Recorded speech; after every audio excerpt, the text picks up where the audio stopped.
The Young and the Restless spoilers shock. News spread quickly through Genoa City and beyond that Noah Newman had finally regained consciousness. The air around Newman Enterprises grew tense, almost electric, as whispers carried the news through every corridor, from the top-floor offices to the quiet corners of Crimson Lights. For Victor, the patriarch whose control had always defined the Newman Empire, it was not merely relief, it was a call to arms. The mystery surrounding Noah's accident had haunted him for weeks, and now that his grandson had awakened, the weight of unanswered questions pressed heavily on his mind. Yet, as the week unfolded, one thing became clear: the truth was not going to come easily, and the man who had once relied on his trusted legal mind, Michael Baldwin, was now forced to act without him. Victor's empire had been built on information, but this time, the silence from those around him was deafening. When Victor arrived in Los Angeles, the city's sterile light reflected a kind of coldness he despised. The very air felt foreign to him, too polished, too modern, too detached from the world of calculated strategy and personal loyalty he had mastered in Genoa City. Yet, beneath that surface, he could sense danger. He came not as a grandfather seeking comfort, but as a hunter searching for his prey. Without Michael by his side, Victor had no choice but to oversee every step of the investigation himself. He had learned long ago that delegating trust was the fastest path to betrayal. And this time, betrayal had already cut deep within the family. The hospital was quiet when Victor entered Noah's room. Machines hummed faintly, their rhythm slow and deliberate. Noah's awakening was supposed to be a moment of relief, but what he saw instead was the weight of despair etched into his grandson's face. Noah's tears came not from pain, but from the flood of memory. The moment before the crash, the flash of headlights, the shattering of glass, and the shadowy outline of someone familiar standing just beyond the wreckage. His body trembled as those memories collided, half fragments of truth pushing their way through trauma. When Victor demanded to know who had done this, Noah's lips trembled before uttering a name that would send shockwaves through both families: Mitch Bacall. The name echoed in Victor's mind like a curse. Mitch, the husband of Sienna Bacall, a man whose arrival in Los Angeles had been greeted with polite curiosity but quiet suspicion, was now at the center of something darker than anyone had anticipated. Yet, Noah's voice had not stopped there. As he struggled to speak, a second name emerged: Holden. A name that carried no history of enmity, no business rivalry, no family feud. That was what made it worse.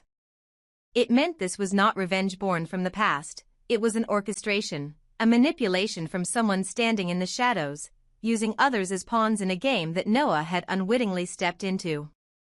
Sienna Bacall became the enigma no one could ignore. She was the only one who truly understood why this had happened, the only one who could connect the dots between Mitch's reckless actions and Holden's inexplicable involvement. Victor's fury grew as he pieced the story together. He had seen greed, jealousy, and vengeance in his lifetime, but this was different. This was the kind of deceit that corroded the soul long before it destroyed lives.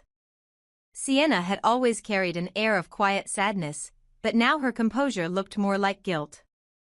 The thought that she might have played a part in Noah's suffering was enough to make Victor's blood boil. The more Victor uncovered, the more it became clear that the attack on Noah was no accident. Mitch had been driven by desperation. His marriage to Sienna had been collapsing under the weight of unspoken truths. His career, once promising, was hanging by a thread. But desperation alone didn't explain the precision with which the attack had been executed. Holden's involvement revealed that this wasn't a crime of passion, it was a crime of planning. Somewhere behind them was a force pulling the strings, and that force had targeted Noah specifically. As Victor delved deeper, he began to see how the web extended far beyond Los Angeles. Mitch had ties to several media outlets and corporate investors who had been eyeing Newman Enterprises for years. There were quiet transactions, hidden accounts, and coded communications that suggested an organized effort to weaken the Newman family from within. Noah's accident had been designed not only to silence him but to send a message, a warning that even the Newman name could bleed. And yet, Victor had never been the kind of man who responded to fear with retreat. he responded with war. Sienna's breakdown was inevitable. When she was finally confronted with the growing mountain of evidence, the facade began to crack. Her eyes, once cold and distant, reflected an anguish that no performance could fake. She had tried to protect Mitch from himself, believing that by staying silent, she could contain the damage. But the truth had always been a living thing, it grew in the dark until it consumed her. She had known from the beginning that Mitch and Holden had met weeks before the crash, discussing Noah's unintentional interference with one of Mitch's secret ventures. Noah had stumbled upon documents linking Mitch to a money laundering operation involving art pieces moved through private collections. When Holden learned of this, he was promised a financial stake in the project if he helped ensure Noah never exposed them. What Sienna hadn't anticipated was the price of silence. When the accident happened, she thought the guilt would fade with time. But when Noah didn't die, when he survived, clinging to life with fragments of memory, she knew the truth would eventually surface. Her nights became sleepless, her thoughts haunted by the sound of twisting metal and Noah's cry for help. And now, with Victor demanding answers, the walls she had built around her conscience finally crumbled. Victor's rage was unlike anything Genoa City had seen in years. The man who had always prided himself on control, on dominance, on playing every game to win, now faced the unbearable truth that the ones responsible for his grandson's suffering were not faceless enemies, they were people he had allowed into his world. Every question he asked, every lead he pursued, pushed him further toward a dangerous edge. The calm strategist began to give way to a man possessed by vengeance. As Victor returned to Genoa City, his mind was no longer focused solely on business or family reputation. This was personal. He had built his empire on power, but now, the only thing that mattered was justice. The walls of his office felt colder, the portraits of his family heavier. Noah's trembling voice replayed in his mind like a ghost that refused to be silenced. Mitch. Holden. Sienna. Each name was another cut into the legacy he had spent decades defending. Meanwhile, Noah's recovery was slow and painful. The physical wounds would heal, but the psychological scars ran deeper. He had seen what greed and betrayal could do up close. The moment he remembered Sienna's face in the aftermath of the crash, standing in the distance, torn between fear and pity, he understood that her silence had condemned him as much as the men who had planned the attack. His tears, when Victor saw them, were not only for himself but for the loss of innocence that could never return. Sienna's confession came not in a courtroom but in a quiet moment of collapse. The woman who had once walked through Los Angeles with the poise of a queen was now reduced to trembling words and broken truth. She admitted that she had destroyed evidence, deleted messages, and lied to investigators to protect Mitch, never realizing that doing so had only deepened his guilt and sealed his fate. Her motives were born of love twisted into fear, a love that Victor, despite his fury, recognized all too well. He had made similar choices in his life, just in different forms. The revelation that Holden had no personal motive still gnawed at Victor. It meant someone else had paid him, someone who had wanted this done cleanly, without emotional interference. Tracing Holden's financial records, Victor discovered deposits linked to a shell company, one connected to a rival corporation with interests in Newman Media's recent expansion. The realization hit like a thunderclap. This was not merely a personal attack, it was part of a coordinated effort to destabilize the Newman family's power at a corporate level. The betrayal ran deeper than any one person. As the truth unraveled, the Newman family was forced to confront not just their enemies, but themselves. Secrets had always been part of their legacy, but this time, the cost had come home. Victor's fury eventually gave way to something quieter but far more dangerous, a determination to rebuild, not with forgiveness, but with precision. The storm had not broken him, it had refined him. And those who had dared to harm his family would soon learn that no one outplays Victor Newman. By the week's end, Genoa City buzzed with speculation. Noah's fragile recovery, Sienna's disappearance, and the growing suspicion around Mitch's arrest dominated every headline. Victor had turned pain into purpose, orchestrating a counterstrike through channels only he could command. What began as a personal tragedy had become the prelude to a new war. In the end, as he stood alone in his office overlooking the city lights, Victor's eyes were cold, resolute, and unyielding. The family name had been tarnished, but the empire still stood. And soon, those who had dared to test him would learn that Victor Newman's vengeance is not swift, it is eternal.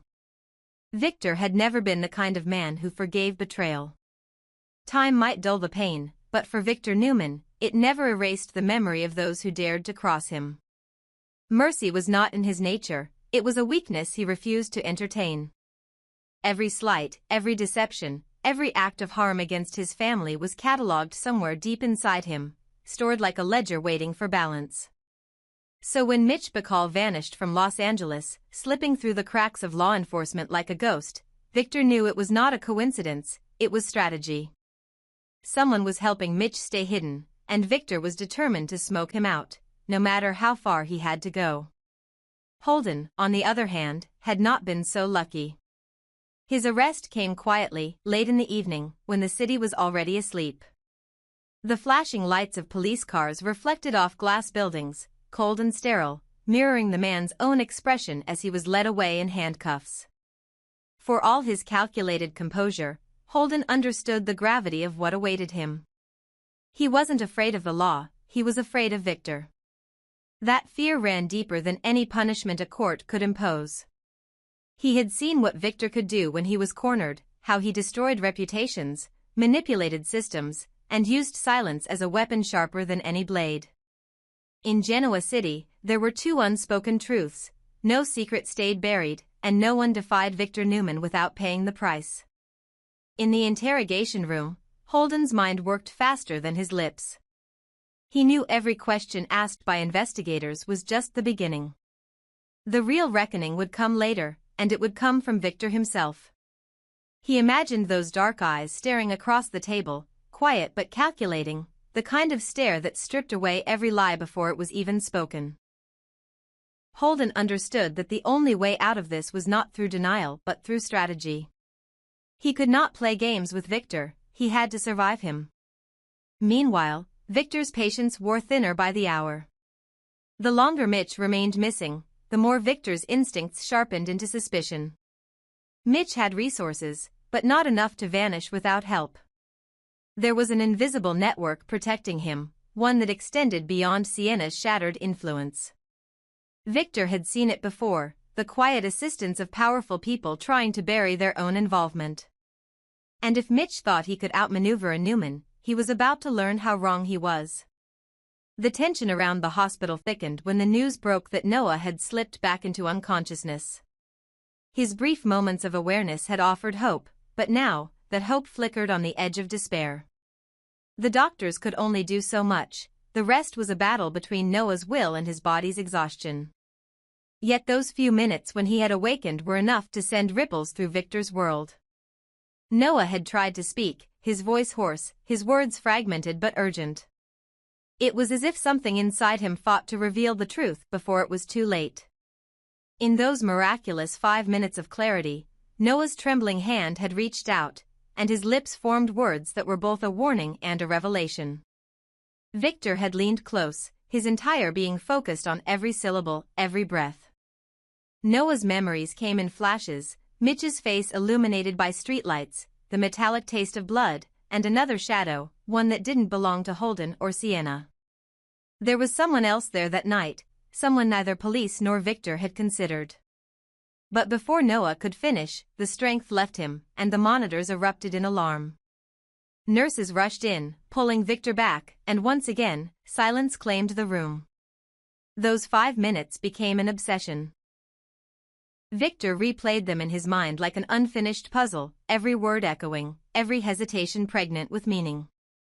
He ordered his security team to re-examine every frame of footage, every vehicle near the crash site, every unexplained phone record linked to Mitch or Holden. He even began to suspect that Sienna herself had been manipulated, that she was not the architect of the deception but one of its victims. But the thought did not bring him comfort, it only deepened his rage. Holden's interrogation yielded fragments of truth wrapped in deflection. He claimed he didn't know why Mitch wanted Noah silenced, only that he had been promised a way out of his own financial ruin. He hinted that there were investors involved, men who operated in the shadows of Los Angeles's corporate world, trading influence for silence. He had been told that Noah had uncovered something tied to a media acquisition deal, a deal that would have exposed millions in fraudulent accounts and offshore assets linked to Mitch's gallery front. The more Holden revealed, the clearer it became that Noah's accident was never about revenge or emotion. It was about money and power. Victor listened to every word with the precision of a predator stalking prey. There was no sympathy in his expression, only calculation.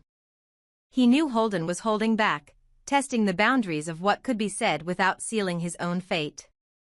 But Victor had patience for this kind of game. He would let Holden think he was safe long enough to speak freely, then pull the ground out from under him when he least expected it. The art of vengeance was not about speed, it was about perfection. While Holden's arrest satisfied the surface of justice, Victor knew Mitch was still the key. The man's disappearance wasn't random, it was orchestrated. Rumors surfaced that he had been spotted in Nevada under an alias, hiding in plain sight among people who had no idea the storm that was coming for him. Victor quietly dispatched his own network, people who owed him favors, people who didn't appear on any official payroll. They operated in silence, tracing transactions, monitoring digital trails, and following whispers in back alleys. For Victor, the hunt had begun, and there was no turning back. Back in Genoa City, Nikki tried to reach him, urging restraint, but her words were wasted on a man whose heart was already set on retribution. To Victor, this was not just about Noah, it was about every lesson he had ever taught his family about strength, loyalty, and fear. Mitch had broken the code, and now Victor would remind the world what happened when that line was crossed. Days later, the first Real lead arrived. A financial investigator uncovered a series of encrypted transfers between one of Mitch's shell companies and an offshore account owned by a consortium of private investors. Among those names was a familiar one, a silent partner once involved in a Newman Enterprises expansion project. The betrayal cut close, closer than Victor had imagined. Someone from his own circle had indirectly funded the operation that led to Noah's near death. It wasn't just personal anymore, it was systemic. Holden, realizing the net was tightening, requested to speak again, this time not with the police, but with Victor himself. The request was unusual, but Victor accepted. When they met, the tension was palpable.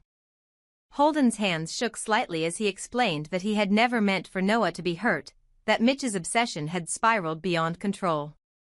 But what truly caught Victor's attention was the final confession: Mitch hadn't been working alone. There was a third player, someone who had financed the cover-up after the accident, ensuring Mitch's escape and silencing witnesses. That person, Holden whispered, was closer than anyone suspected. When Victor left that room, his expression was unreadable.